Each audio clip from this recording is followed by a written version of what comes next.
batida na minha porta foi educada, quase hesitante. Num domingo de manhã, era o tipo de batida que tenta soar como se não fosse um incômodo. Pelo olho mágico, vi a frente unida. Minha mãe, meu pai e minha irmã, Sofia, estavam vestidos com seus casacos de inverno caros, parados no corredor do meu pequeno apartamento. Seus sorrisos estavam esticados um pouco demais, uma expressão familiar que eles guardavam para quando estavam prestes a pedir algo. Meu pai pigarreou, sua voz coberta por aquele mel rico e quente que nunca chegava aos seus olhos. Evelyn, querida, estávamos aqui por perto e pensamos em conversar sobre o espólio da vovó e do vovô. Eles me viam como o último item de uma lista de tarefas, uma simples assinatura necessária numa linha pontilhada. Eu era a filha quieta e confiável, aquela que assinaria qualquer coisa que colocassem na sua frente sem reclamar. Eles estavam ali, segurando uma pasta com alguns documentos e um futuro construído sobre o legado dos meus avós. Eles não tinham ideia de que os documentos mais importantes já estavam protocolados, a tinta seca há muito tempo.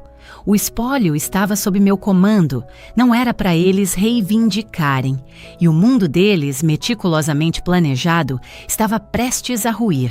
Mas antes de entrarmos nisso, me faça um favor e clique no botão de curtir, se inscreva neste canal e me diga nos comentários de onde você está assistindo. Meu nome é Evelyn Moraes, tenho 27 anos e trabalho como advogada de direito ambiental em Florianópolis. Meu trabalho, essencialmente, é ser a voz daqueles que não têm voz. Falo por florestas antigas, ecossistemas fluviais frágeis e trechos do litoral ameaçados pelo desenvolvimento desenfreado. Construo meus casos a partir de fatos frios e concretos, de precedentes legais e estatutos obscuros, erguendo uma fortaleza de pura lógica para proteger os vulneráveis. É uma área de trabalho que exige paciência, precisão meticulosa e uma convicção inabalável de que por algumas coisas vale intrinsecamente a pena lutar. Suponho que essa seja uma lição que absorvi dos meus avós, embora nunca tenha imaginado que um dia precisaria aplicá-la para proteger a memória deles. Para meus pais, Ricardo e Leonor, e minha irmã mais nova, Sofia, minha carreira era respeitável o suficiente, mas, no fim das contas, um tanto enigmática. Todo esse esforço por um bando de árvores cheias de musgo. Sofia uma vez ironizou, torcendo o nariz enquanto rolava incessantemente seu feed de redes sociais. Meus pais, por sua vez, só viam o diploma de direito. Era uma caixinha que eu havia preenchido, um símbolo de sucesso aceitável, que eles podiam mencionar em conversas nos seus jantares. Eles nunca perguntaram sobre os casos que me faziam trabalhar noite adentro, ou sobre as pequenas e suadas vitórias que infundiam propósito na minha vida. Eles não conseguiram ver a profunda conexão entre minha vida profissional e o lugar que eu mais amava neste mundo. A casa dos meus avós no litoral catarinense, um refúgio de maresia, pinheiros açoitados pelo vento e uma força duradoura. Eu era a neta que simplesmente estava lá. Não da maneira barulhenta e performática da Sofia. Ela aparecia de supetão por uma hora, exibia um sorriso brilhante, tirava algumas selfies com a vovó Clara para o Instagram e depois desaparecia com uma desculpa vaga e apressada sobre um compromisso anterior. Eu era a constante silenciosa, aquela que se misturava ao fundo. Eu era quem levava o vovô Arthur às suas consultas com o cardiologista em Florianópolis a cada 2 meses. Eu chegava com o meu sedã funcional, o banco do passageiro já desocupado. Ele sempre cheirava a sua loção pós-barba característica e a hortelã. Ele não gostava de discutir as consultas. Em vez disso, ele se tornava um guia turístico, apontando marcos ao longo da rodovia. Ele me contava histórias sobre o antigo engenho de farinha que já foi o coração da cidade, ou a lenda do faroleiro que jurava ter visto um navio fantasma na neblina. Sua mãe, Ela detesta essa viagem, ele me disse uma vez, seu olhar fixo nas águas agitadas e cinzentas da costa. Diz que é muito longa, muito monótona. Ele deu um tapinha gentil na minha mão, sua pele parecendo um pergaminho velho e seco. Você não acha monótona? Acha, Evelyn? Ele perguntou. Não, vovô, eu disse, e era a mais pura verdade. Eu adoro ouvir suas histórias. Ele ofereceu um sorriso pequeno e genuíno que enrugou os cantos de seus olhos. Naquelas viagens de carro silenciosas, eu me sentia verdadeiramente vista. Sentia-me mais do que apenas uma conveniência. Ele me via. Quando a artrite da vovó Clara se tornou debilitante, era eu quem sentava com ela por horas na poltrona grande que dava para o mar, lendo em voz alta suas revistas de jardinagem. Suas mãos, que antes cuidavam de um jardim imenso com uma força natural, agora estavam nodosas e rígidas. Nos dias ruins, quando a dor tornava impossível se concentrar, eu apenas sentava com ela, segurando sua mão enquanto ela cochilava. A casa se enchia de um silêncio confortável, pontuado apenas pelo bater rítmico das ondas e pelo tic-tac constante do relógio de pêndulo no corredor. Minha mãe ligava, sua voz sempre um pouco brilhante demais, um pouco alta demais. Como está minha paciente favorita? Ela cantarolava para a vovó. As ligações nunca duravam mais de 5 minutos. Ela não fazia perguntas reais e não esperava por respostas reais. Então ela desligava. Seu dever filial da semana considerado cumprido. Ela nunca veio para sentar no silêncio. Ela nunca segurou a mão da minha avó. Meus pais moravam a apenas 1 hora de mim, em um condomínio fechado impecável no subúrbio, onde os gramados eram perfeitamente aparados e todas as ansiedades eram cuidadosamente escondidas atrás de uma fachada de sucesso profissional. No entanto, eles sempre tinham uma desculpa para não fazer a viagem até o litoral. Papai tinha um campeonato de golfe. Mamãe tinha um almoço beneficente. Sofia tinha um brunch que ela absolutamente não podia perder. Mas quando meus avós precisavam de algo tangível, um remédio para comprar, uma torneira vazando para examinar, uma conta de seguro confusa para decifrar, era para mim que eles ligavam e eu sempre atendia. Eu nunca me importei. Eu os amava profundamente e ser necessária para eles me dava um senso de propósito. Era um ritmo quieto e constante de cuidado que se tornou a base do nosso relacionamento. Eu era útil, e na minha família, utilidade era frequentemente confundida com amor. Também era, invariavelmente, tida como certa. Nas reuniões de família, a dinâmica era deprimentemente previsível. Sofia era o centro das atenções, entretendo a todos com contos dramáticos de seu trabalho em marketing, ou sua mais recente e caótica aventura amorosa. Meus pais se agarravam a cada palavra dela, rindo, concordando e oferecendo conselhos não solicitados.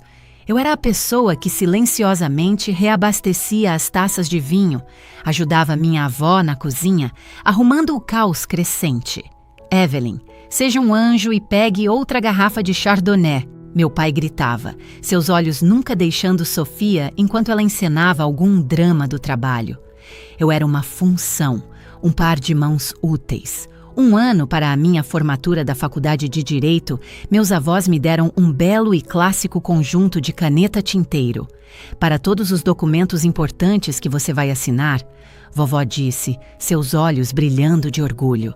Fiquei profundamente comovida com a consideração deles. Mais tarde naquele dia, ouvi minha mãe conversando com minha tia no corredor. Eles a mimam, sabe? Disse ela, sua voz um estranho coquetel de ressentimento e desdém. Ela é a responsável. Ela sempre vai ficar bem. A Sofia é quem realmente precisa do nosso apoio. Ela tem muito mais potencial, muito mais carisma. Aquele foi o momento em que tudo se cristalizou. Aos olhos deles, minha confiabilidade não era uma virtude, era uma expectativa básica. Minha independência não era algo a ser celebrado, era um motivo para ser ignorada. Os dramas autocriados de Sofia exigiam a atenção constante deles. A fragilidade percebida dela requeria o apoio inabalável deles. Eu, aquieta e capaz, simplesmente estava lá. Uma peça funcional, mas, em última análise, invisível, da mobília da família. Doeu profundamente, mas eu enterrei a mágoa. Disse a mim mesma que a opinião deles não importava. Meu relacionamento com meus avós era sua própria recompensa. Era real, sólido, construído sobre silêncios compartilhados e inúmeros pequenos atos de serviço. Eu me convenci de que isso era o suficiente. Então, o vovô Arthur morreu. Seu coração simplesmente parou uma manhã enquanto ele lia o jornal.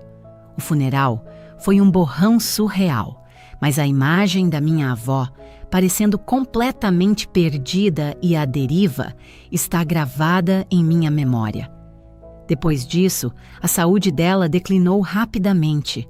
Eu me vi passando mais e mais fins de semana no litoral, gerenciando seus cuidados, pagando suas contas e garantindo que ela nunca estivesse sozinha. As visitas dos meus pais se tornaram ainda mais raras. É deprimente demais, disse minha mãe, vê-la assim. Mas eu sabia o verdadeiro motivo. Não era deprimente, era exigente. Exigia um nível de paciência e presença que eles simplesmente não estavam dispostos a dar. Eu era a solução. Enquanto eu estivesse cuidando de tudo, eles estavam livres para viver suas vidas, desonerados da realidade silenciosa e bagunçada do envelhecimento e da perda. Eles não viam a mulher que os criou. Eles viam um problema que eu estava resolvendo com eficiência. E eu continuei a resolvê-lo até o fim. Eu estava lá, segurando a mão da vovó Clara, quando ela finalmente se foi. Na quietude profunda que se seguiu ao seu último suspiro, senti uma estranha e solitária sensação de paz. Meu serviço estava completo. Eu havia cuidado deles até o fim.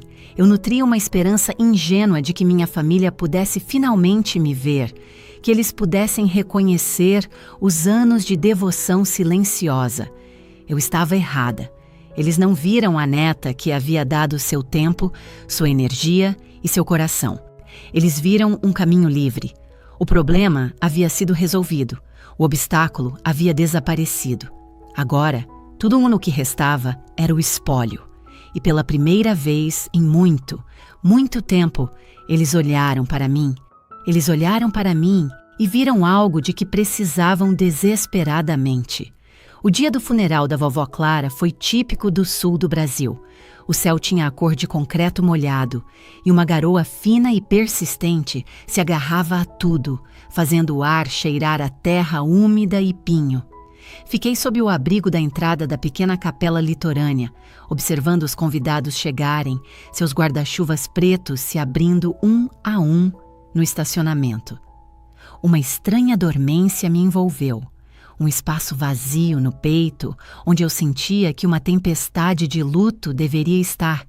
Percebi que eu vinha lamentando em pequenas doses ao longo do último ano, nas horas silenciosas ao lado de sua cama, observando-a desaparecer lentamente. Esta cerimônia parecia mais uma formalidade, uma performance pública de uma dor que eu já havia processado em particular. Meus pais e Sofia chegaram juntos no SUV preto e reluzente do meu pai. Eles eram a imagem dos enlutados perfeitos. Papai usava um terno escuro bem cortado, seu rosto fixo em uma máscara sombria e estoica. Mamãe usava um vestido preto de bom gosto e pérolas, enxugando uma única lágrima artisticamente posicionada com um lenço de papel. Sofia era a mais dramática, com um chapéu de abas largas e óculos escuros, como se fosse uma celebridade em um funeral de estado. Eles me abraçaram, seus abraços rápidos e rígidos. "Você está aguentando bem?" Mamãe sussurrou, embora parecesse mais uma afirmação do que uma pergunta. Seus olhos já estavam percorrendo a multidão, fazendo um inventário de quem tinha vindo, quem tinha enviado flores. A cerimônia passou em uma névoa de elogios e hinos. Vizinhos e amigos falaram da bondade da vovó, de seu lendário jardim de dálias, de sua risada contagiante. Enquanto ouvia, senti uma pontada de perda genuína, uma dor aguda pela mulher vibrante que eles estavam descrevendo. Quando chegou a minha vez de falar, caminhei até o púlpito e olhei para os rostos reunidos. Mantive minhas palavras simples e breves. Falei sobre as mãos dela, como elas me ensinaram a fazer pão, como pacientemente capinaram seu jardim e como eu as segurei no final. Minha voz estava firme, quieta e clara. Ao terminar, senti a mão do meu pai nas minhas costas, um gesto que parecia de apoio para o público, mas que para mim pareceu um diretor empurrando um ator para fora do palco. A verdadeira performance, no entanto, começou na recepção, de volta à casa dos meus avós. Os cômodos estavam cheios de pessoas comendo canapés e falando em tons baixos e respeitosos. O ar estava denso com o cheiro de lírios e café recém-passado. Minha família se movia pelo espaço como anfitriões graciosos. Mas, com o passar das horas e a partida dos convidados, suas máscaras de luto começaram a escorregar. Eu estava na sala de estar, olhando para uma fotografia emoldurada dos meus avós no dia do casamento, quando minha mãe veio ficar ao meu lado. Eu esperava que ela compartilhasse uma memória, que oferecesse um momento de conexão. Em vez disso, ela soltou um suspiro baixo e avaliador e examinou o cômodo. Seus olhos não estavam suaves de nostalgia, estavam afiados de cálculo. Sabe, ela sussurrou. Sua voz conspiratória dava para derrubar uma parede bem ali. Ela gesticulou com o queixo em direção à cozinha. Isso realmente abriria o espaço.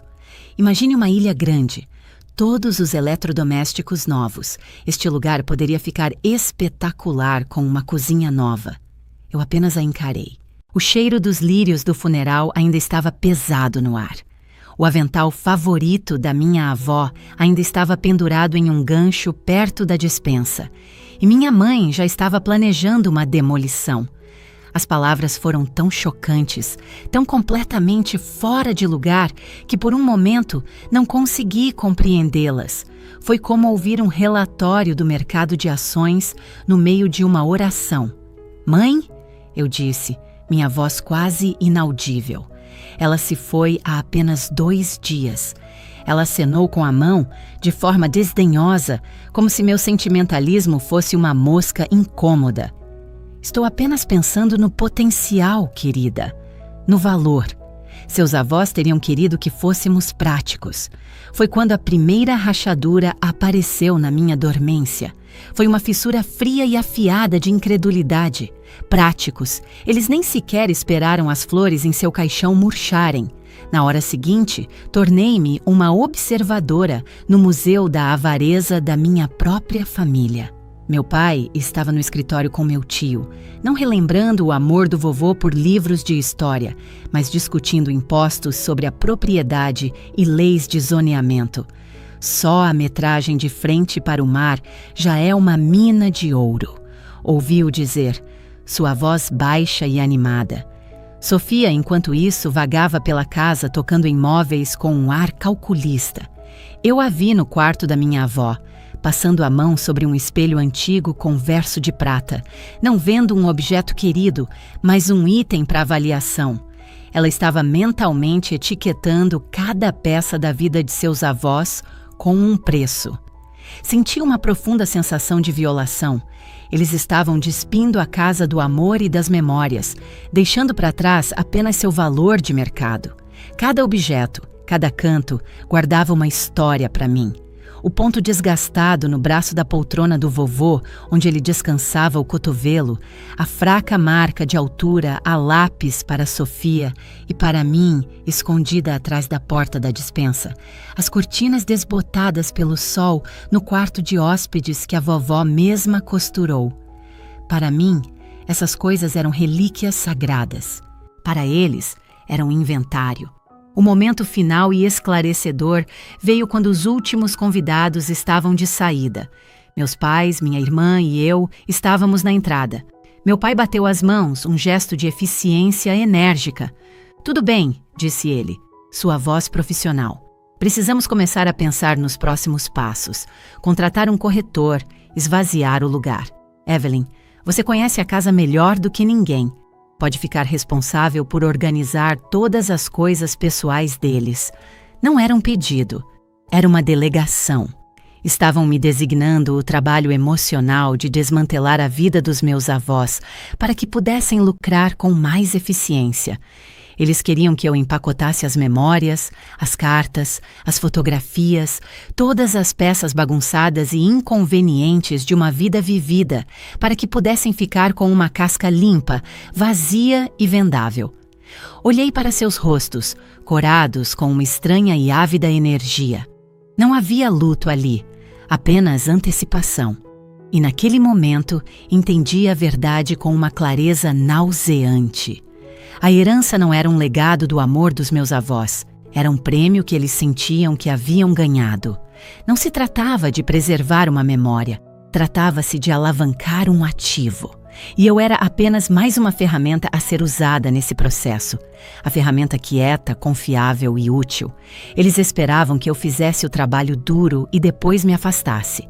A frieza que começou na sala de estar se espalhou por mim, gelando-me até os ossos. Foi um sentimento de profunda desilusão, tão profundo e absoluto que pareceu uma espécie de morte em si. A morte da filha que eu pensava que era e da família que eu pensava que tinha. Um mês após o funeral, a campanha começou. Começou sutilmente, disfarçada na linguagem da praticidade e da preocupação. Minha mãe me ligava no escritório. Querida, você já teve a chance de começar a mexer nos armários da Clara? Não podemos realmente avaliar a casa até que esteja um pouco mais limpa. Meu pai enviava mensagens de texto. Encontrei um corretor especializado em imóveis de frente para o mar.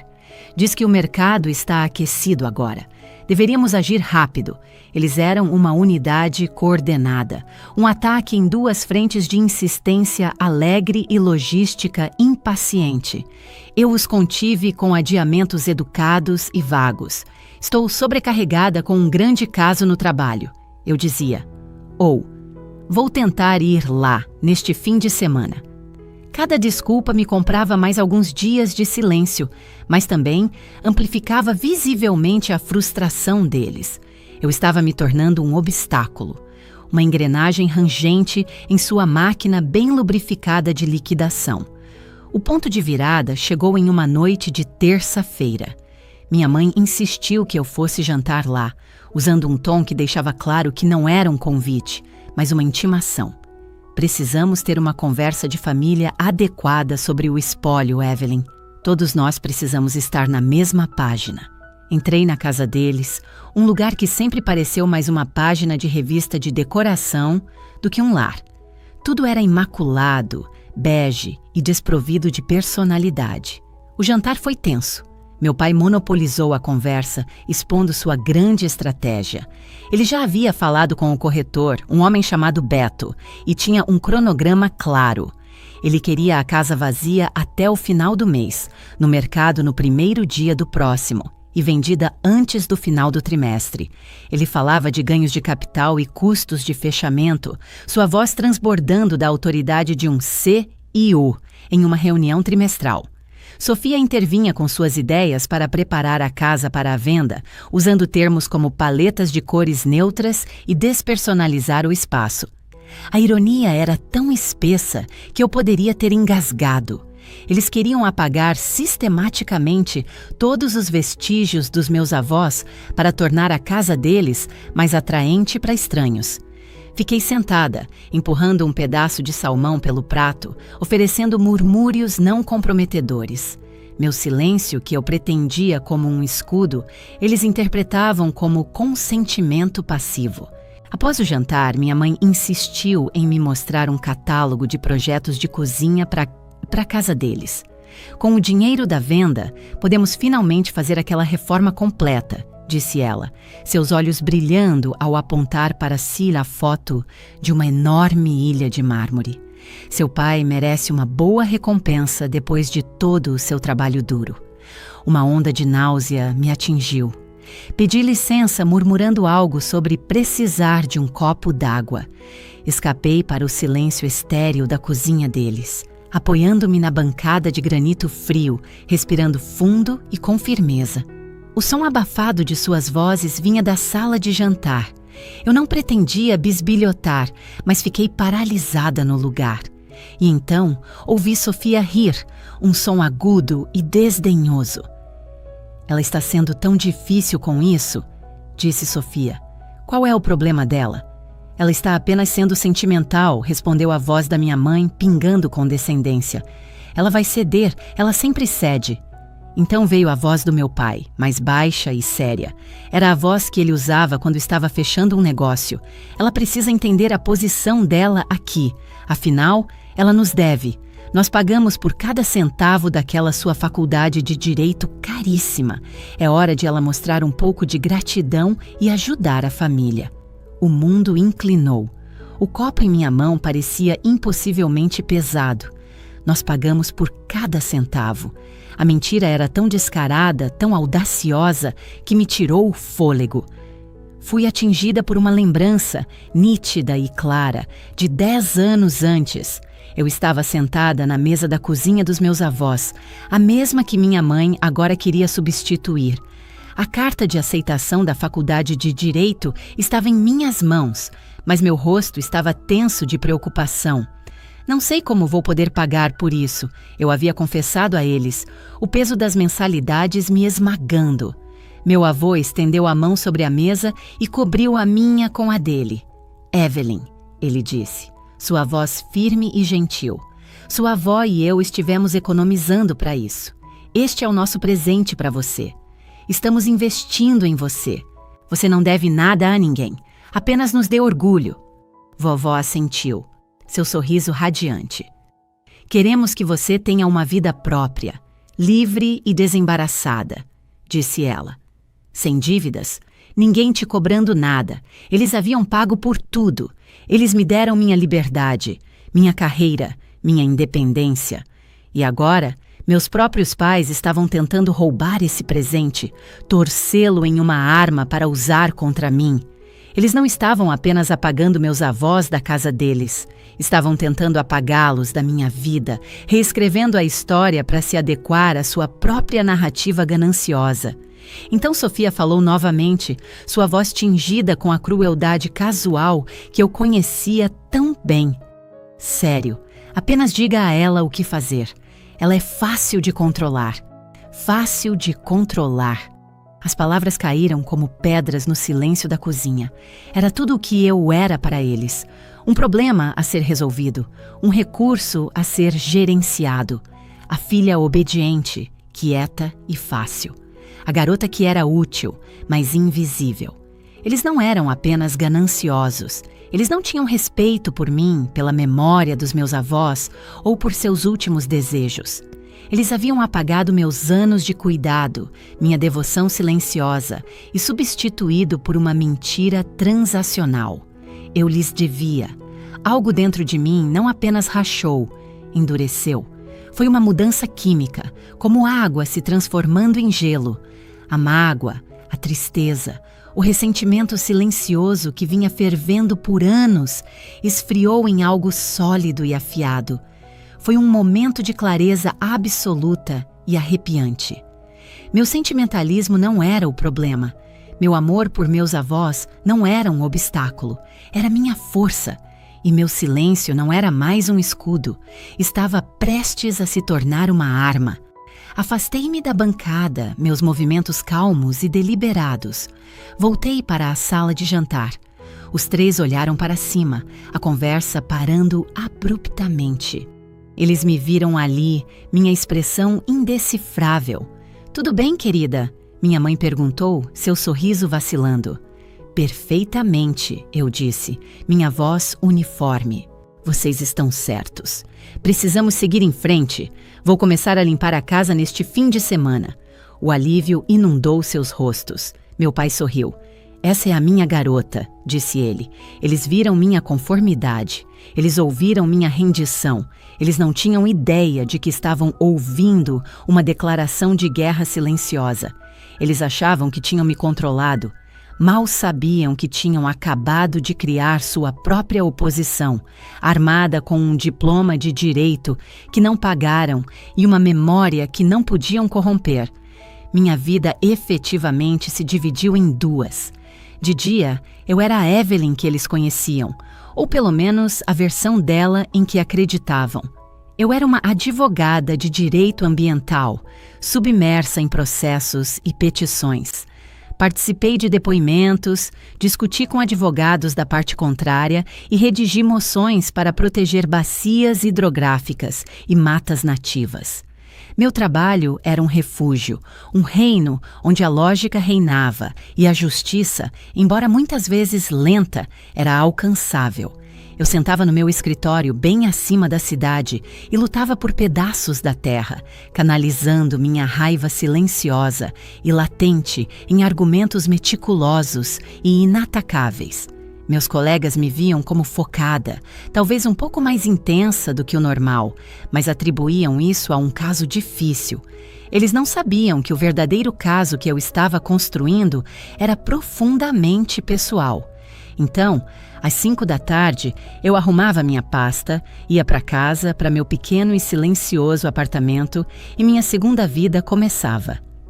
A mesa da minha sala de jantar, normalmente soterrada sob arquivos sobre preservação de manguezais, era agora o centro de comando para um tipo diferente de guerra.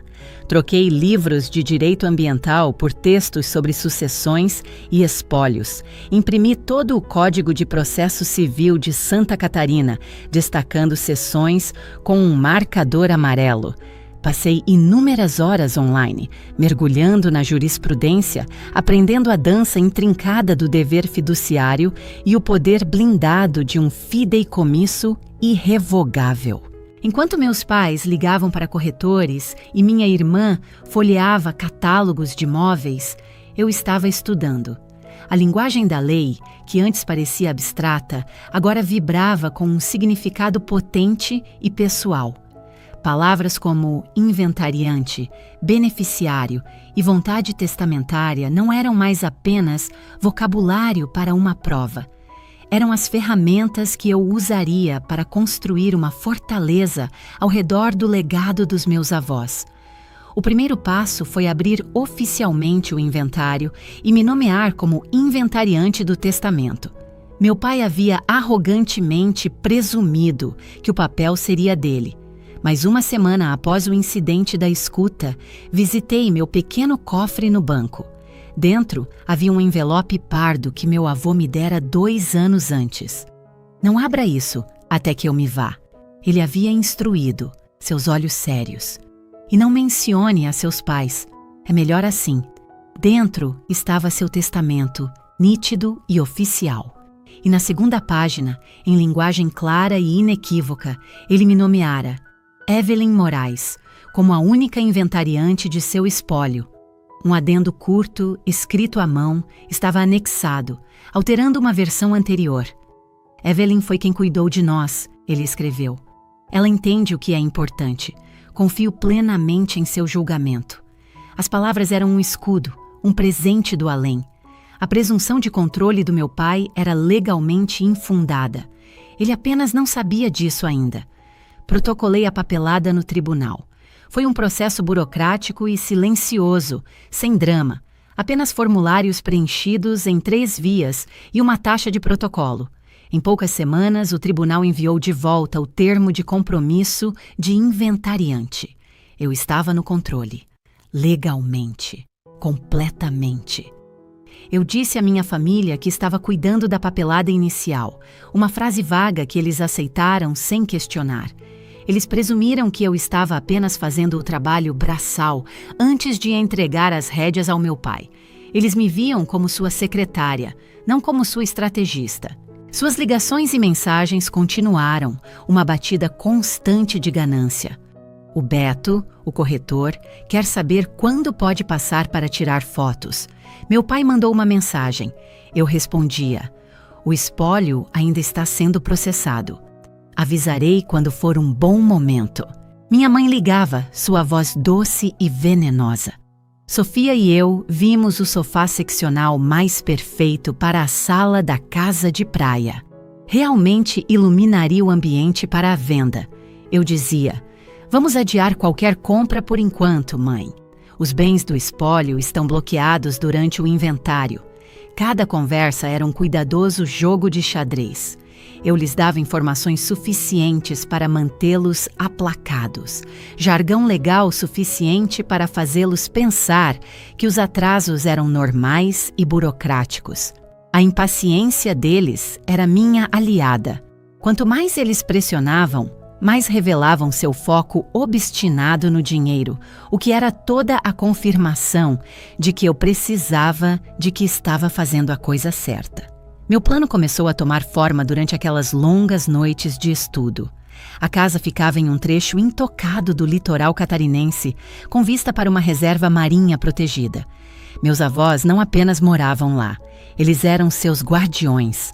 Vovô havia sido voluntário na vigilância costeira local, e os jardins da vovó estavam cheios de plantas nativas, que sustentavam a vida selvagem local. Meu trabalho como advogada ambiental não estava separado de seu legado, era uma continuação dele. A ideia, quando veio, pareceu menos uma invenção e mais uma descoberta. Era uma síntese perfeita do meu amor por eles e do trabalho da minha vida. Eu não apenas salvaria a casa deles, eu a transformaria. Usaria seus bens não para uma reforma de cozinha, mas para um propósito que os teria deixado orgulhosos. Comecei a redigir os documentos para a Fundação Moraes para a Conservação e Educação Costeira. Seria uma fundação de caridade, irrevogável. O nome parecia certo, sólido, permanente. A missão da fundação seria dupla: financiar pesquisas em biologia marinha na universidade local e fornecer bolsas de estudo para estudantes de baixa renda que quisessem seguir carreira em ciências ambientais. A casa em si não seria vendida, se tornaria a sede da fundação, um lugar para pesquisadores visitantes se hospedarem, um centro para oficinas comunitárias sobre conservação. O trabalho legal foi complexo. Tive que garantir que a fundação fosse blindada, imune a qualquer contestação legal que minha família pudesse montar. Passei um fim de semana inteiro cruzando referências de estatutos, redigindo o estatuto social e definindo a missão com tanta precisão que não poderia haver brechas. Cada cláusula era um tijolo no muro que eu estava construindo ao redor da memória deles. Uma noite, enquanto finalizava os documentos da fundação, olhei para uma foto na minha mesa. Era de mim, com 10 anos, na praia com meu avô. Ele estava apontando para o oceano, explicando as marés, seu rosto cheio de uma paixão silenciosa. Naquele momento, soube com certeza absoluta que estava honrando seus desejos muito melhor do que um simples testamento jamais poderia. Ele não havia deixado apenas uma casa, ele havia deixado um conjunto de valores. Meus pais haviam herdado a propriedade, eu havia herdado o propósito, e meu poder silencioso vinha de entender a diferença. A decisão estava tomada e o plano construído, mas a ação final exigia uma peregrinação. Eu não podia assinar os documentos no meu apartamento estéril em Florianópolis. O ato parecia sagrado demais para isso. Tinha que ser feito na casa, no coração do lugar que eu estava tentando salvar. Esperei por uma noite de terça-feira, uma em que a lua era apenas um fiapo e a costa estaria escura e silenciosa. Arrumei minha pasta com os documentos legais meticulosamente preparados. A escritura de doação, o estatuto da fundação, o termo de compromisso de inventariante do tribunal. Então eu dirigi. A viagem de 2 horas até o litoral foi uma jornada pela minha própria memória. Cada curva na estrada, cada marco familiar, despertava uma lembrança de uma viagem com o vovô. Eu quase podia ouvir sua voz narrando a história da paisagem, sua presença silenciosa preenchendo o banco do passageiro. O luto que eu vinha mantendo à distância, canalizando para estratégia legal e raiva fria, começou a emergir. Era uma tristeza limpa e aguda pelas 2 pessoas que eu havia perdido e uma dor surda e latejante pela família que eu estava prestes a perder. Este ato era uma ruptura final e irrevogável. Ao proteger a memória dos meus avós, eu estava escolhendo me tornar órfã dos vivos. Cheguei a casa pouco antes da meia-noite. O ar estava frio e pesado com o cheiro de sal e pinho molhado. Entrei com a velha chave de latão, o silêncio lá dentro uma coisa viva. A casa estava exatamente como eu a deixara após o funeral, um lugar congelado no tempo. Uma fina camada de poeira cobria os móveis e o ar estava viciado. Mas por baixo de tudo estava o cheiro familiar da vida dos meus avós. O pot-pourri de lavanda da vovó, o tabaco de cachimbo do vovô, o cheiro fraco e reconfortante de fumaça de lenha de um fogo há muito extinto. Não acendia as luzes principais, não queria inundar o lugar com uma claridade forte e interrogadora. Em vez disso, movi-me pelos cômodos escuros, minha mão deslizando pelas paredes, deixando a fraca luz da lua me guiar. Eu estava me despedindo, não da casa em si, mas da vida que eu conhecera dentro dela. Parei na sala de estar diante da poltrona de couro gasta do vovô. Podia imaginá-lo tão claramente, sentado ali com um livro no colo, a luminária de leitura iluminando as páginas. Esta foi a cadeira onde ele me explicou o mundo. Passei a mão sobre o couro rachado, o material frio e liso, um elo tangível com ele. Entrei no quarto deles. A coleção de conchas da vovó ainda estava arrumada na janela. Seu perfume permanecia nos travesseiros da cama, bem arrumada. Por um momento, o peso do que eu estava prestes a fazer pareceu imenso, um ato de arrogância suprema. Quem era eu para decidir o destino de tudo isso? Quem era eu para me opor à minha própria família? A dúvida era uma mão fria apertando meu coração. Então, meus olhos pousaram na pequena foto emoldurada em sua mesinha de cabeceira. Era uma foto dela e do vovô comigo, tirada no dia da minha formatura da faculdade. Eles estavam radiantes, seus rostos iluminados por um orgulho tão puro e incondicional que parecia um calor físico no quarto frio. Eles não estavam apenas orgulhosos do diploma, estavam orgulhosos da pessoa em que eu estava me tornando. Uma pessoa que lutava por aquilo em que acreditava, que entendia o valor das coisas que não podiam ser compradas ou vendidas. Eles haviam investido em mim, não como um meio para um fim, mas como um fim em si mesma. A dúvida recuou, substituída por uma certeza feroz e silenciosa. Eu não estava destruindo seu legado, estava cumprindo-o. Com minha resolução fortalecida, fui para a cozinha. Este era o verdadeiro coração da casa, o lugar de calor e nutrição, de longas conversas com xícaras de chá. Coloquei minha pasta na pesada mesa de carvalho, onde eu fazia o dever de casa quando criança, onde a vovó me ensinou a sovar pão. Peguei uma única e antiga luminária de banqueiro e a acendi. Uma piscina de luz dourada e quente se espalhou pela mesa, empurrando as sombras para trás. Um por um, arrumei os documentos. Eles representavam centenas de horas de estudo secreto, de cuidadosa redação e revisão. A escritura de doação, transferindo a propriedade do imóvel. O Estatuto Social da Fundação Moraes. O instrumento do fideicomisso, um documento denso delineando a missão da fundação, sua governança, seu propósito. Estava tudo lá, uma fortaleza de papel e tinta.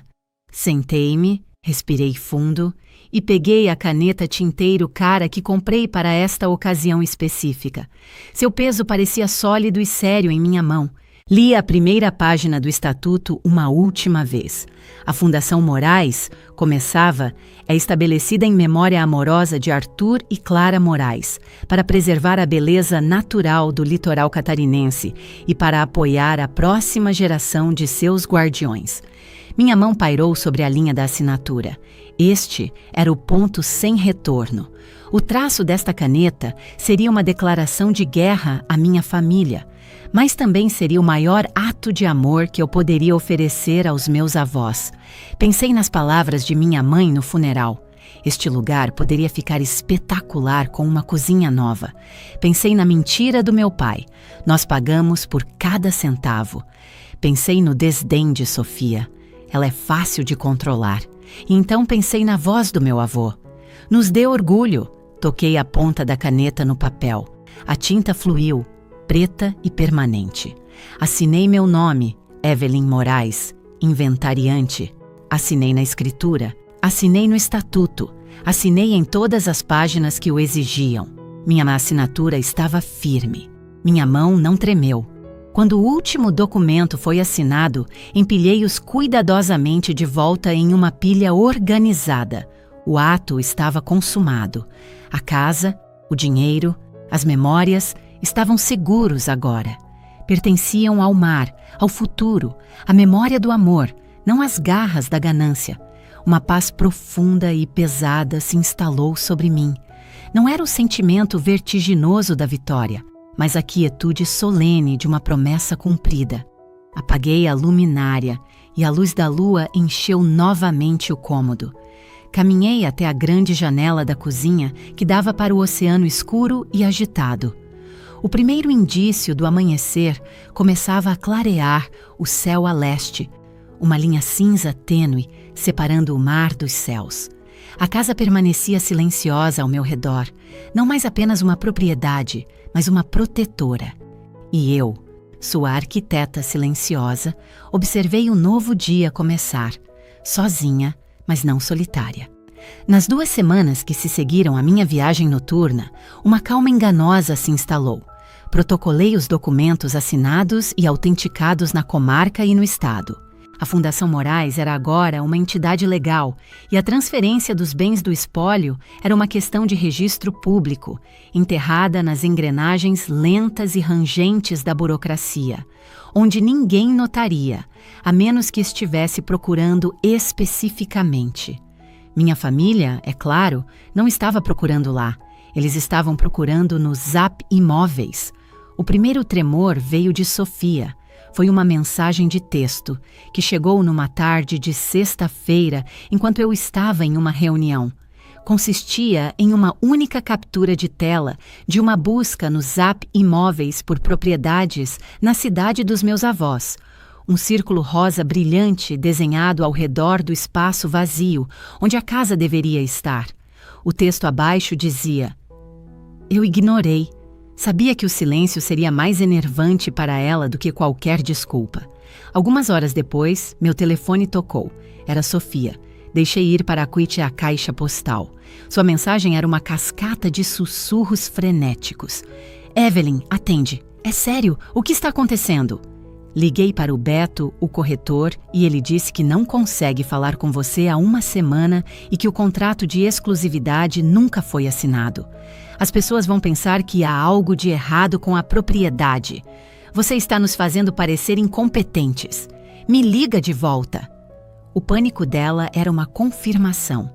O plano deles, tão elegante e simples em suas mentes, havia encontrado seu primeiro obstáculo. Eles haviam assumido que minha conformidade era um dado adquirido. Minha falha em executar a tarefa que me foi designada era incompreensível. No dia seguinte, sábado de manhã, minha mãe ligou.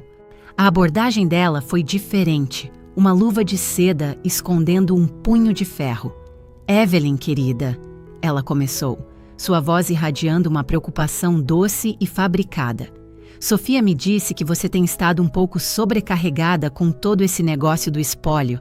Sei que deve ser muito para você lidar além do seu trabalho exigente. Estamos apenas um pouco preocupados, só isso. Fiz um som não comprometedor, esperando pelo ponto principal.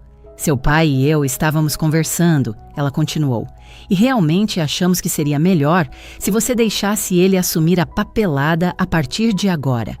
Ele tem muito mais experiência com esses tipos de assuntos financeiros. Não queremos que você tenha que carregar esse fardo sozinha.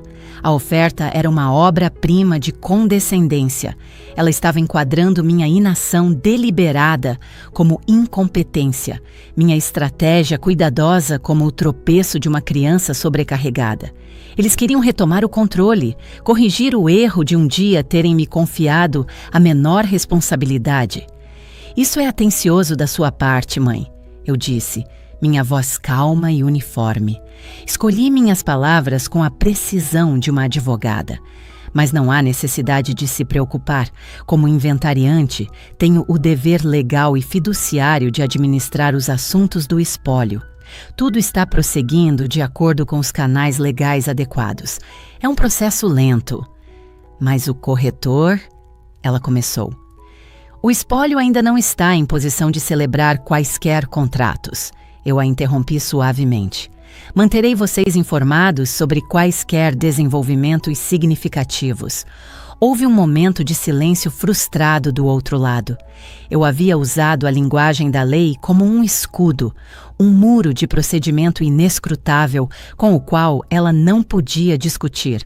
Ela não entendia o que dever fiduciário significava, mas entendia que soava oficial e final. Ela encerrou a ligação com um tenso. Bem, tudo bem então, querida.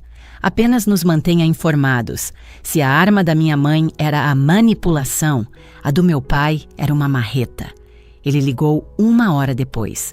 Não houve pretexto, nenhuma falsa preocupação. Apenas raiva pura e não filtrada. Evelyn, que diabos você pensa que está fazendo? Ele berrou ao telefone. Tive que afastá-lo do ouvido. O Beto acabou de me ligar de novo. Ele disse que você ainda não assinou os papéis da venda. Ele tem compradores na fila, ofertas à vista. Você tem alguma ideia de quanto dinheiro está nos custando ao enrolar? O mercado está no auge. Cada dia que você espera é dinheiro jogado fora. Deixei-o desabafar. Suas palavras uma onda de fúria e direito. Ele não estava apenas com raiva, estava ofendido. Sua autoridade, que ele acreditava ser absoluta dentro da nossa família, havia sido ignorada. Quando ele finalmente parou para respirar, eu falei, meu tom tão plano e calmo quanto um lago congelado. Pai, minha responsabilidade é com o espólio, não com o mercado. Estou lidando com as coisas da maneira que eu, como inventariante, determinei ser do melhor interesse do espólio, de acordo com os termos do testamento. Eu sei o que é do melhor interesse do espólio, ele gritou. Vender aquela casa pelo maior valor. Que outro interesse poderia haver? Sua pergunta ficou no ar, um resumo perfeito de toda a sua visão de mundo. Ele não conseguia conceber uma realidade onde melhor interesse não se traduzisse diretamente em lucro máximo. Não vou debater isso com você, eu disse em voz baixa. Minhas decisões são finais. Você vai ter notícias do meu advogado, ele ameaçou. Um último esforço para me intimidar. Você não tem um advogado, pai, respondi. E se contratar um, sugiro que encontre um especializado em direito sucessório. Ele poderá explicar meus deveres como inventariante para você. Tenha uma boa tarde. Desliguei antes que ele pudesse responder. Meu coração estava acelerado, mas minhas mãos estavam firmes. Eu havia enfrentado sua raiva, a ferramenta que ele usara para controlar nossa família por anos, e não havia vacilado. A ligação final veio de Sofia naquela noite. Ela havia mudado de tática novamente, agora fazendo o papel da irmã preocupada e prestativa. Sua voz era suave, cheia de simpatia fingida. Evelyn, sinto muito pelo papai, ele só... Você sabe como ele fica. Ele está muito estressado. Todos nós estamos. Eu estava pensando... Talvez você esteja certa. Talvez estejamos apressando as coisas. Esperei, em silêncio. Eu só quero ajudar, ela continuou, sua voz ofegante. Há algo errado? Você talvez tenha perdido alguma papelada? Ou há um problema com a escritura? Você pode me contar. Não vou contar para a mamãe e o papai. Podemos resolver isso juntas, só nós duas. Posso ir aí e te ajudar a organizar tudo. Era uma pescaria, uma tentativa de descobrir a origem do problema. Sua oferta de ajudar era uma oferta para espionar. Eles ainda acreditavam que tudo isso era resultado da minha incompetência, uma bagunça que eles precisavam desvendar. A ideia de que minhas ações eram deliberadas, estratégicas e perfeitamente legais estava tão fora de seu campo de imaginação que nem sequer lhes ocorreu como uma possibilidade. Eles pensavam que eu havia perdido o controle da situação. Mal sabiam que pela primeira vez na minha vida eu era a única que estava no controle. Agradeço a oferta, Sofia. eu disse, minha voz gentil, mas firme. Mas está tudo sob controle. Não há nada com que se preocupar. Encerrei a ligação, deixando-a com nada além da minha calma e irritante segurança. As linhas de comunicação silenciaram depois disso. A pressão havia falhado. Suas ligações, passando do pânico à manipulação, a raiva e a espionagem, haviam se quebrado contra o muro da minha resolução silenciosa. Eu sabia o que viria a seguir. Se suas ligações não funcionassem, eles viriam pessoalmente. O confronto era inevitável. Eu só tinha que esperar a batida na porta. A batida veio no sábado seguinte. Não foi uma batida tímida e educada, mas firme e insistente. Eles não iam mais esperar. Olhei pelo olho mágico da porta do meu apartamento e vi os três, dispostos na minha soleira como uma delegação hostil. Meu pai estava no centro com o maxilar cerrado, uma pasta de couro debaixo do braço.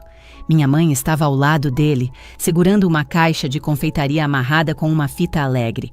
Sofia pairava atrás deles, com os braços cruzados, o rosto uma máscara de impaciência. Eles vieram como uma frente unida, uma equipe de intimidação e falso charme. Respirei fundo, alisei a frente do meu suéter cinza simples e abri a porta. Evelyn! Minha mãe cantarolou, seu sorriso uma coisa brilhante e frágil. Ficamos preocupados quando não tivemos notícias suas. Trouxemos seus scones de limão favoritos daquela padaria que você gosta. Ela me empurrou a caixa. Era uma oferta de paz, um adereço. Entrem, eu disse, minha voz neutra. Eles entraram, trazendo o frio do ar de fora e uma atmosfera de expectativa tensa para minha pequena sala de estar.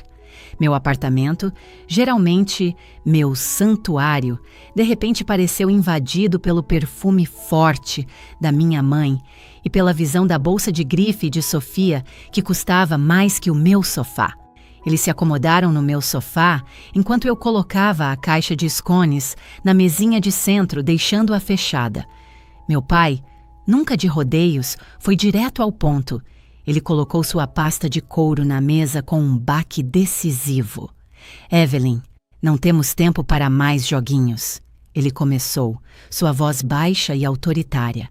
Sua mãe e eu fomos extremamente pacientes, mas seu comportamento é inaceitável. Encontramos um comprador para a casa. Minha mãe interveio, inclinando-se para a frente como se compartilhasse um segredo maravilhoso. Um casal adorável da Califórnia. Eles estão oferecendo tudo à vista, 20% acima do preço que estávamos planejando. É uma oferta incrível. Seríamos tolos em deixar passar. Meu pai assentiu, abrindo sua pasta. O Beto conseguiu a oferta com base apenas na reputação dele. Tudo o que você precisa fazer é assinar o contrato de compra e venda. Nós o trouxemos. Ele deslizou um documento grosso pela mesinha de centro em minha direção. Era seu cheque-mate. Ele havia assumido o controle, resolvido o problema e agora estava aqui simplesmente para coletar minha assinatura. O selo final de sua autoridade. Ele se recostou, confiante, sua expressão dizendo claramente: os adultos estão no comando agora. Olhei para o documento. Depois olhei para seus 3 rostos expectantes. Eles estavam tão seguros de si, tão convencidos de sua vitória. O momento para o qual eu me preparei havia chegado. Não peguei os papéis deles. Em vez disso, levantei-me da minha cadeira, meus movimentos sem pressa, e caminhei até a pequena escrivaninha no canto da minha sala. Abri uma gaveta e tirei uma pasta parda simples. Ela continha apenas 2 documentos, uma cópia da nova escritura da propriedade dos meus avós e a página de rosto do Estatuto da Fundação Moraes.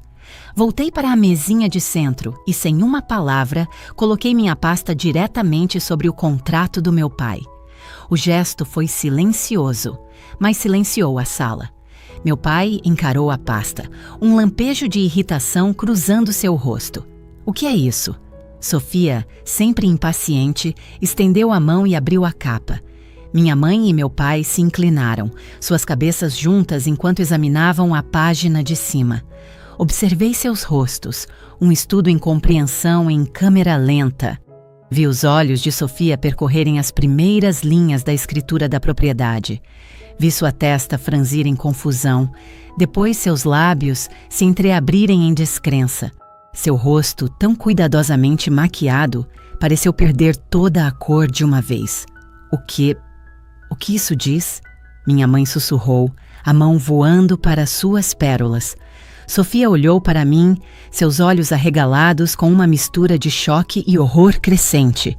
Ela leu as palavras em voz alta, sua voz um sussurro tenso e incrédulo. Isso diz: nesta data, a propriedade localizada na Estrada do Farol, 14, foi irrevogavelmente transferida e doada do espólio de Arthur e Clara Moraes para a Fundação Moraes. Meu pai arrancou o papel dela. Seus olhos, acostumados a escanear contratos em busca de brechas e vantagens, devoraram o texto legal. Eu vi o momento em que a realidade o atingiu. O jargão legal era impenetrável, a transferência absoluta. Ele olhou do papel para o meu rosto, o seu tornando-se um vermelho escuro e manchado. O que é a Fundação Moraes? Ele exigiu, as palavras mal escapando de sua mandíbula cerrada. O que você fez? Encarei seu olhar furioso sem vacilar. Deixei o silêncio pairar no ar por um instante, permitindo que todo o peso da nova realidade se abatesse sobre eles. Então, eu lhes dei a verdade simples e devastadora. A Fundação Moraes é uma organização de caridade que eu estabeleci em nome da vovó e do vovô. Eu disse, minha voz tão calma e clara quanto um sino. Como inventariante legalmente nomeada do testamento, exerci meu dever fiduciário de dispor dos bens do espólio de uma maneira que honre o legado deles. A casa, as economias, os investimentos, tudo isso agora pertence à fundação. Eles me encararam, suas mentes lutando para processar o golpe que havia acontecido bem debaixo de seus narizes. Eles viram o fim de seu sonho. A cozinha nova, as férias, o dinheiro fácil, evaporando no texto simples do documento que seguravam. Sofia foi a primeira a encontrar sua voz, seu sussurro se transformando em um silvo. Você doou? Você doou o nosso dinheiro? Nunca foi o dinheiro de vocês, eu disse suavemente. Olhei para cada um deles, vendo não minha família, mas 3 estranhos unidos por uma ganância comum. E então eu desferi o golpe final, a simples frase que explicava tudo. Eu o salvei, eu disse, de vocês. As 4 palavras pousaram no apartamento silencioso como um detonador. Por um momento, houve apenas incredulidade atordoada. Então, o mundo que eu havia construído tão cuidadosamente para eles rachou, e seus verdadeiros eus saíram rugindo da fissura. Meu pai foi o primeiro a explodir. Ele se levantou de um salto, os papéis legais se espalhando pelo chão. A fachada cuidadosamente construída do empresário poderoso e no controle desapareceu, substituída pela fúria crua de um valentão frustrado. Seu rosto estava carmesim, uma veia pulsando em sua têmpora. "Você fez o quê?" ele berrou, sua voz ecoando na pequena sala. Ele deu um passo em minha direção, seu dedo apontando para o ar. "Você não tinha o direito. Aquela era a nossa herança. Minha. Como você ousa? Depois de tudo o que eu fiz por você, por esta família." Permaneci sentada, minha quietude um contraste gritante com sua raiva. "Você não fez nada por mim, pai." O vovô e a vovó pagaram pela minha educação. Eles me apoiaram. Você apenas convenientemente se esqueceu disso. Sua boca abriu e fechou, mas nenhum som saiu. A verdade de minhas palavras havia momentaneamente curto-circuitado sua fúria. Ele havia construído todo o seu argumento sobre uma base de mentiras, e eu acabara de chutá-la para longe. Minha mãe, vendo que o ataque dele havia falhado, começou o seu. Sua reação não foi raiva, mas uma exibição teatral e aguda de tristeza. Lágrimas brotaram em seus olhos e escorreram por suas bochechas, mas não eram lágrimas de luto. Eram lágrimas de pura e não adulterada perda financeira. "Evelyn, como você pôde ser tão cruel?" Ela soluçou, enxugando os olhos com um lenço de seda. Tínhamos tantos planos, uma cozinha nova. Íamos fazer uma viagem para a Europa, as primeiras férias de verdade que teríamos em anos. Íamos ajudar a Sofia com a entrada de um apartamento. Você destruiu nosso futuro. Você destruiu tudo. Ela estava lamentando a perda de um estilo de vida, não a profanação de um legado. Ela não estava chorando por seus pais, estava chorando por uma bancada de mármore e uma viagem à Toscana. A performance era tão transparente, tão completamente egocêntrica, que eu não senti nada além de uma pena fria e distante. O futuro de vocês não era minha herança para financiar, eu disse em voz baixa. Sofia, no entanto, tornou tudo pessoal. Seu choque se transformou em uma raiva venenosa e sibilante.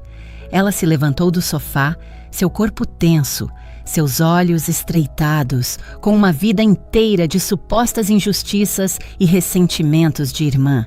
Você é a pessoa mais egoísta e arrogante que eu já conheci, ela cuspiu, sua voz baixa e trêmula de ódio. Você sempre teve que ser a inteligente, a boa, olhando para nós de cima, nos julgando. Você não suportava que finalmente fôssemos ter algo. Você fez isso por despeito, por ciúme. Você é uma vadia fria e ingrata, que nunca se importou com ninguém, além de si mesma. As acusações tinham a intenção de me ferir, de encontrar uma rachadura em minha compostura. Mas eram armas velhas, gastas pelo uso ao longo dos anos. Eu já tinha ouvido variações delas a vida inteira. Elas não tinham mais poder sobre mim. Isso não tem nada a ver com ciúme, Sofia, respondi, minha voz desprovida de emoção. Isso tem a ver com proteger as duas pessoas que realmente se importavam comigo. Meu pai encontrou sua voz novamente, sua raiva agora misturada com uma busca desesperada e ávida por uma fraqueza em minha posição. Vou te processar, ele rosnou. Vou te levar ao tribunal. Vou fazer com que você perca sua licença da OAB por isso. Você roubou desta família. Este era o momento para o qual eu me preparei, o movimento final no jogo de xadrez. Você não pode, eu disse simplesmente, porque eu não infringi nenhuma lei. Na verdade, segui o testamento à risca. Peguei o segundo documento da pasta parda. Era uma cópia do testamento do meu avô, junto com o adendo manuscrito. Eu o estendi. O vovô alterou o testamento dele há 2 anos. Ele removeu você como inventariante e me nomeou. Meu pai congelou, a mão a meio caminho de pegar o documento. Li a linha crucial em voz alta, minha voz firme. Nomeio minha neta, Evelyn Moraes, como única inventariante do meu espólio. Evelyn foi quem cuidou de nós. Ela entende o que é importante. Confio plenamente em seu julgamento.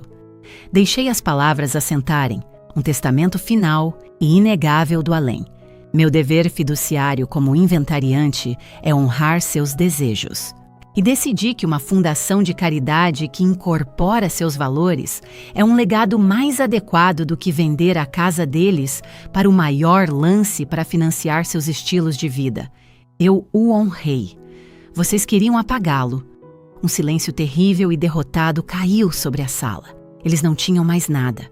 Sua raiva, suas lágrimas, seus insultos, suas ameaças, tudo havia sido inútil. Eu os havia superado em cada movimento, não com paixão, mas com precisão e lei. Minha mãe foi quem proferiu a acusação final e previsível. Ela olhou para mim, seu rosto uma bagunça de maquiagem arruinada e ressentimento amargo. Depois de tudo o que fizemos por você, ela sussurrou, sua voz embargada. Você é a filha mais ingrata que um pai poderia ter. Olhei de volta para ela, para meu pai, para minha irmã. Vi a ruína do que deveria ser minha família e senti uma profunda sensação de libertação. Eu estava finalmente livre de seu julgamento, de suas expectativas, de sua versão condicional e transacional de amor. Vocês chamam de ingratidão, eu disse. Minha voz quieta, mais firme. Eu chamo de justiça. Aquele foi o fim. Não havia mais nada a dizer. Eles juntaram suas coisas em um silêncio atordoado e desajeitado. Meu pai não olhava para mim. Minha mãe ainda chorava suas lágrimas falsas. Sofia me lançou um último olhar de puro ódio antes de virar as costas. Eles saíram do meu apartamento, da minha vida, fechando a porta atrás de si com um clique suave e final. A caixa de scones de limão, intocada, ficou na mesa. Um triste monumento à sua missão fracassada. O silêncio que eles deixaram para trás foi o som mais limpo e pacífico que eu já tinha ouvido. Os meses que se seguiram ao confronto foram silenciosos. A tempestade havia passado, deixando para trás uma paz estranha e estéril. Como eu previ, chegou uma carta de um advogado que meu pai contratou, cheia de ameaças arrogantes e jargão jurídico. Minha resposta foi simples. Uma carta educada de 2 parágrafos, referenciando minha posição legal como inventariante e anexando uma cópia do testamento alterado do meu avô. Nunca mais ouvi falar do advogado. Houve algumas mensagens de voz raivosas e desconexas que apaguei sem ouvir até o fim. E então, nada. O silêncio foi absoluto. Minha família me extirpou de suas vidas tão cirurgicamente quanto um médico remove um tumor. Houve um custo para a minha vitória. Havia dias em que uma solidão profunda me invadia, um luto pela família que eu gostaria de ter tido, não a que eu tive. Eu escolhi ser uma ilha, e às vezes o isolamento era uma dor fria e vazia. Mas então eu me lembrava da minha mãe, chorando por uma cozinha, do rosto do meu pai contorcido pela ganância, e eu sabia que tinha feito a única escolha possível. Eu havia escolhido a integridade em vez da obrigação, a memória em vez do dinheiro. No final da primavera, quase 6 meses depois de ter assinado os papéis, dirigi até o litoral. Era um dia claro e ensolarado, o céu de um azul brilhante, o mar cintilando sob o sol. Ao fazer a última curva na estrada, vi a casa, de pé, robusta e orgulhosa contra as falésias. E lá, no final da entrada de carros, havia uma placa nova. Estava lindamente esculpida em um pedaço de madeira flutuante envelhecida. Dizia: Fundação Moraes para a Conservação Costeira. Visitas com hora marcada. Meu coração se encheu de um sentimento tão poderoso que quase me tirou o fôlego. Era real. A coisa que eu havia construído em segredo, a fortaleza que eu havia erguido com tinta e lei, era agora um lugar real no mundo, sólido e duradouro. Estacionei e entrei. A casa não estava mais silenciosa e vazia. Estava cheia de uma energia silenciosa e proposital. A sala de estar havia sido transformada em uma pequena biblioteca e espaço de trabalho. Livros sobre biologia marinha e oceanografia alinhavam-se nas prateleiras onde antes ficavam os romances da vovó. Na sala de jantar, 2 jovens estagiários da universidade local estavam debruçados sobre cartas náuticas. A conversa deles, um murmúrio baixo e focado. O lugar estava vivo, zumbindo com o propósito que eu havia imaginado. Uma mulher na casa dos 50, com um rosto caloroso e curtido pelo sol, se apresentou como doutora. Anya Sharma, a primeira diretora da fundação, uma renomada bióloga marinha que eu havia contratado para administrar as operações. Ela me cumprimentou com um aperto de mão firme e olhos brilhantes. Evelyn, que bom te ver! Acabamos de conseguir as licenças finais para o projeto de monitoramento do Recife offshore. O presente dos seus avós já está fazendo a diferença. Ela me entregou uma pequena pilha de correspondências que havia chegado para mim. Agradeci e peguei, precisando de um momento para mim. Saí para lá à varanda dos fundos, aquela com vista para o oceano. A brisa do mar estava fria no meu rosto. Sentei-me em uma das velhas cadeiras de balanço de madeira, a favorita do meu avô. Vasculhei a correspondência. Algumas contas relacionadas à fundação, um boletim informativo de um grupo de conservação e um envelope fino com o brasão da universidade no canto. Eu o abri. Era uma carta, escrita em uma caligrafia jovem e organizada. Prezada Senhora Moraes, começava. Meu nome é Léo. Sou estudante do 2º ano da Universidade Federal de Santa Catarina e estou escrevendo para agradecer. Sou o primeiro bolsista da Fundação Moraes. Cresci em uma pequena cidade do interior e quis ser biólogo marinho desde que me entendo por gente. Passei horas assistindo a documentários sobre o oceano, mas nunca pensei que conseguiria pagar por um curso universitário que me permitisse estudá-lo de verdade. Minha família não tem muito dinheiro e eu estava prestes a desistir do meu sonho. Então, recebi a carta dizendo que havia ganhado sua bolsa. Isso mudou tudo para mim. Por causa da sua fundação, não estou apenas estudando biologia marinha, estou vivendo meu sonho. Prometo que vou me esforçar muito para deixar você e seus avós orgulhosos. Obrigado por acreditar em um estranho. Li a carta 2 vezes, as palavras simples e sinceras embaçando através das lágrimas que começaram a cair. Não eram lágrimas de tristeza ou de raiva. Eram lágrimas de uma gratidão silenciosa e profunda. Dobrei a carta e a segurei contra o peito, olhando para as ondas infinitas e rítmicas. Eu não havia destruído o futuro de uma família. Eu havia criado um para outra pessoa. Eu havia honrado meus avós de uma forma que se propagaria, tocando vidas, protegendo o litoral que eles amavam, criando o bem no mundo muito depois de todos nós termos partido. Meu pai havia gritado, minha mãe havia chorado, minha irmã havia sibilado. Eles pensavam que o poder era barulhento e agressivo, uma força que dobrava os outros à sua vontade. Mas eles estavam errados.